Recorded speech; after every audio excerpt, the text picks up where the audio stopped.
জানো তো শীতকালে না মানুষের কিন্তু খেতে ইচ্ছা করে এটা ওটা সেটা। আর সব থেকে ভালো কথা শীতকালে হচ্ছে তুমি যা খাবে সেটাই তোমার হজম হয়ে যায়।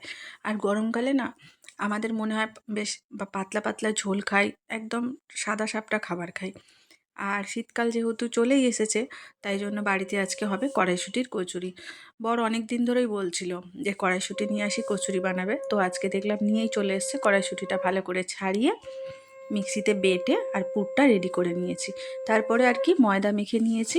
আর ময়দাটা না একটু গরম জল দিয়ে মেখেছি, তাহলে কচুরিগুলো খুব সফট হবে। তোমরাও দেখবে বাড়িতে একটু গরম জল দিয়ে ময়দা মেখে, মানে কচুরিগুলো না খুব সফট হবে। তারপরে একে একে বেলে এবার সাদা তেল গরম করতে দিয়ে দিয়েছি, কচুরিগুলো রেডি করে নেব।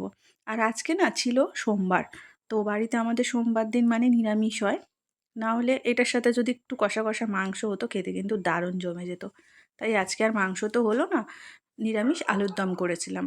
আর কচুরিগুলো দেখো খুব সুন্দরভাবে ফুলেছে। ময়দাটা মেখে কিছুক্ষণ রেখে দিয়েছিলাম। আর এই যে আমার ছেলেকে খেতে দিয়ে দেবো, ছেলে মেয়ে বর আমি একসাথেই খাবো, সবারই খাবার বাড়বো। আগে দিয়ে দেবো ছেলেকে।